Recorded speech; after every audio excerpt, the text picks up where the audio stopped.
Assalomu alaykum YouTube tomoshabinlari. Biz yangi xolodilniklarni olib keldik. Mana sezon kelyapti. Kimga qiziqarli bo'lgan bo'lsa, qimmat bo'lib ketmasdan olib qo'yaman desalaring, hozir arzonroq vaqtida, balandligi 1.45 cm, tagi xolodilnik, tepasi morozinlik.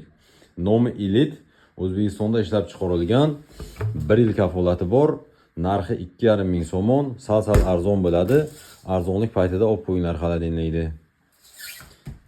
Kimga qiziqarli bo'lgan bo'lsa, shu nomerga aloqa qilsalaring kelishamiz.